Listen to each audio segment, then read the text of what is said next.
And here we are again in the motorcycle shop. Well, I got another fix that needs to be done, so let me show you in here close what it is. The typical windshield screw coming loose, but not really. So, if you can see that windshield moving, this screw here is tight, but yet it's not fastened to the interfering. I don't know, probably that little brass insert, threaded insert, pulled out, but it's still tight on the screw, but not in the interfering any longer. Now I've had issues with that, since owning this bike, which I did buy used quite a few years ago. This one I fixed. This one I fixed. I also fixed, there's an issue with the interfering cracking, which causes your headlight to kind of oscillate as you're going down the road. You see it in the street signs as you approach them.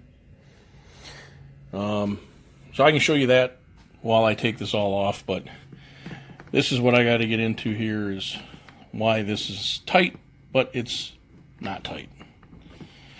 All right.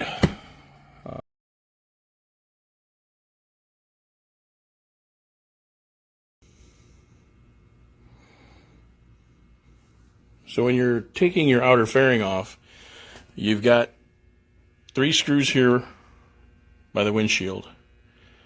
Now my recommendation is take 2 of them out completely, leave this one in, maybe back it all the way off, and then thread it in a couple threads. That way you don't have to worry about the fairing falling from the bike. Straighten your bars out. If you're on a lift, then it's a little bit easier than on the side stand. But then you come around this side and you have this here. This is another screw. These are T27s. You have the other screw there. Again, T27. And then way down here, I think I can get it. Yeah, there it is. Actually, I don't even need a flashlight. Got pretty good sunlight on it. So, that's another T27. There's one on this side and then one symmetrically on the left-hand side of the bike. And those have to come loose in order to get the fairing Some off. People like to leave the headlight on, but when you've got the driving lights, the spotlights, you don't have a lot of room in here, so it's easier to take that off instead of trying to lean this thing forward to disconnect the headlight. So I normally take the headlight off too. That way it's out of the way. And when it comes loose, you can carefully get that out of there. It's always a good idea to protect your fender. Just from anything, put a towel there. Fold it up a couple times to give it some cushion. That's always a plus. Alright, this is a T27. That's what I'm going to use to get these bolts out. Screws and bolts. These should be extremely tight, because it's all plastic pretty much. So if you over tighten it, you'll strip something out, you'll crack the plastic. Stuff will not be good.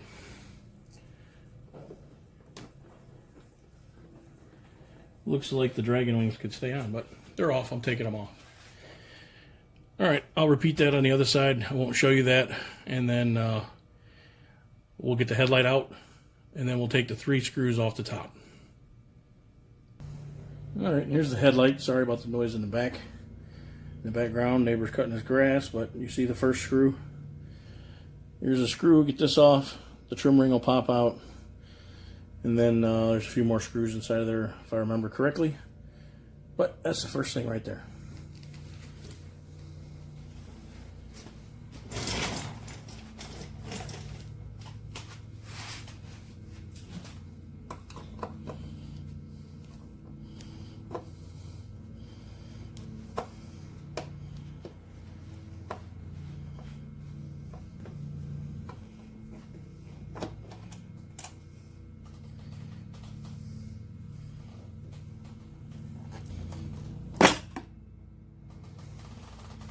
Now, you don't want to mess with this screw or this screw up here, because those are the adjustment screws.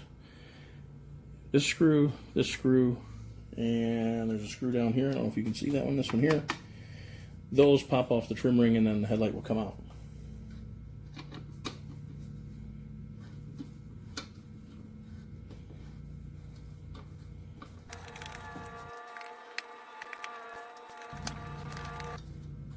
And you want to keep your hands on the headlight at all times. And that's the way it comes out. You see the trim ring, and then just unplug it. Like I said, you could do that tipping this forward, but you run the risk of scuffing up your fairing. It's up to you, however you want to do it. This is just the way I would do it.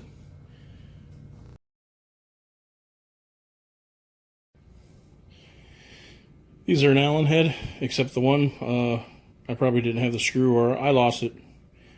That one's a slot tip, but these are an Allen head, the two on this side here, this one and this one, so we'll go ahead and get these out.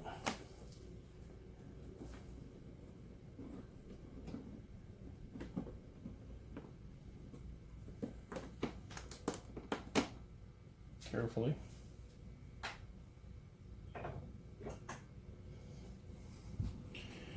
And then, let me see if I can zoom out.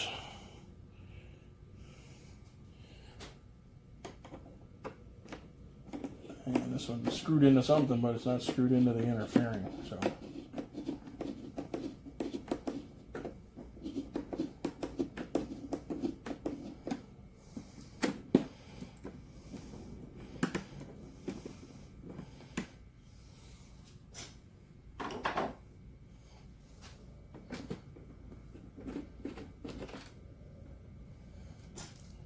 Okay, and then finally the center.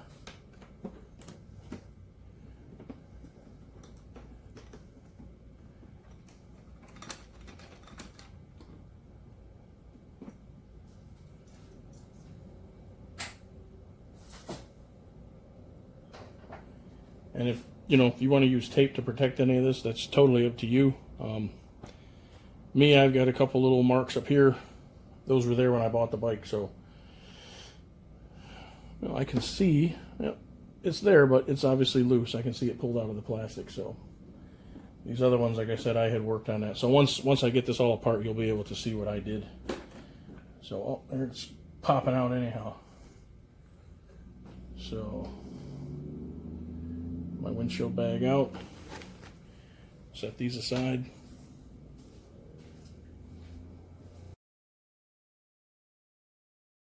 Alright, well, I got it off, and you didn't get to see the entire process, but it's really no big deal. I had to take my spotlights, my light bar off, and it had to come off anyhow because when I opened it up and I could see just through the top, I could see that there was more damage than than just missing the threaded insert. And I'll pull you in close and I'll show you what I'm talking about. Alright, here's the first thing. You can see the cracks here. This is part of that issue where the inside will come loose and then you get a lot of vibration on everything. And then here is where the threaded insert goes. You can see there's a piece of it down in there, but for the most part, it's no good. The plastic isn't cracked, so that's a plus, but it's not going to be the easiest thing to fix. The center one I did fix, and you can see what I did. I just made a bracket and then threaded it. Not super heavy steel, but decent for what it needed to be. And I had to do some little bit of manipulating on everything for that, but that worked out good. This side, I'm going to test this side and see if it's strong. I thought I had fixed this side as well, but I guess I didn't. So anyhow, I'll come up with a game plan, and I'll cut the camera back on once I figure out what I'm going to do.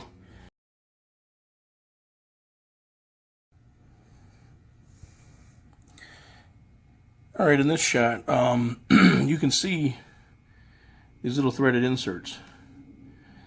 Now you can buy a whole kit of these, I think on Amazon. I don't know the part number, I've seen it. But I went to the Harley dealer and I asked them if they had any of the brass threaded inserts.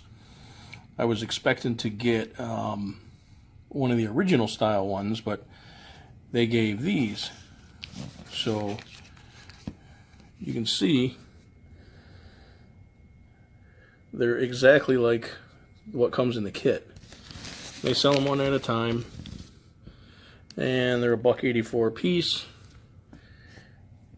There's the Harley Davidson number right there.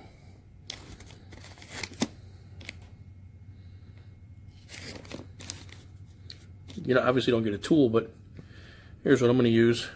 Just a socket head cap screw with an additional 1/4 nut on it, so that way makes up the difference and this doesn't bottom out in the hole.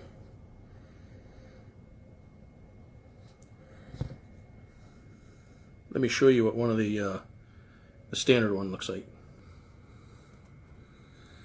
And there's the standard one right there.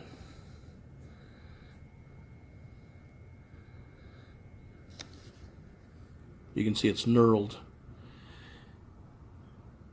So that one you would like press in, tap in carefully, and the knurls would help jam it into place. I think mine is beyond this. This was one that I replaced from the center because the plastic was cracked, so I could easily get it out.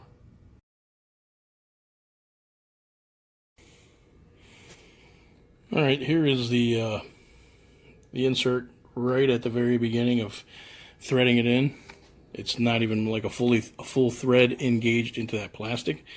I just wanted to show you, you know, you got to check it this way and be able to see, you know, if you're parallel with the cylinder, and then come back this way and check and look. Take your time. The first couple threads are the most critical. You know, you just want to make sure that you're parallel. And I'm just going to go ahead from there. If you're not comfortable, stop and start over. You know, get something to help you align it by eye. This is a Joe block, but you know, I can fit it in here and I can see when I'm parallel, it looks like I'm parallel with the thread, right? And then same thing, you know, try to get it in another spot and you know, see how parallel you are. Check it in different directions. Hold something flat on it and see, you know, does it look like I'm parallel? That looks like I'm parallel. So from here, I'm just going to go ahead and start turning it using an Allen wrench, and I'll show you that process as I go. This particular screw, it's a quarter 20 thread and a 3/16 Allen wrench. Here's what it takes. So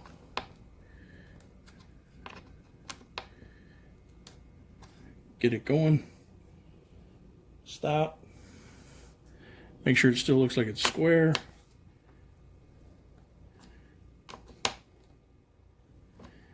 And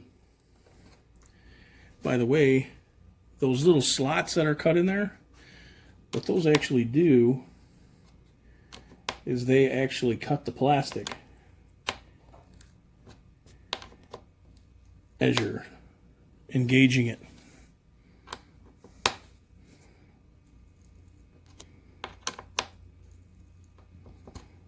So myself, I'm beyond the point of no return. So unless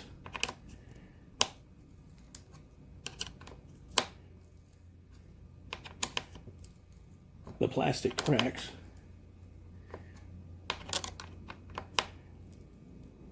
this should be a fairly good repair. And I'm pretty square.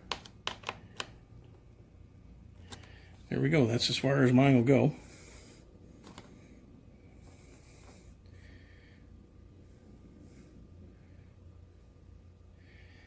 So now I got to get the screw out got to hold the nut. Let me grab a wrench for that. Or in my case, 7/16 wrench. Just going to see if I can break the screw loose. Oh, that was easier than I thought it would be.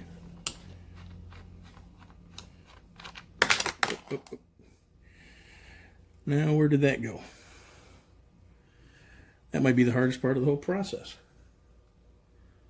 Oh well, I'll get that off camera. But you can see it's nice and flush. The plastic is still intact. Screwed in all the way. Should be good like that. I mean, it's not perfectly flush. It's just, you know, just sticking up a hair. But I think it should be good. All right, I'll find that screw off camera.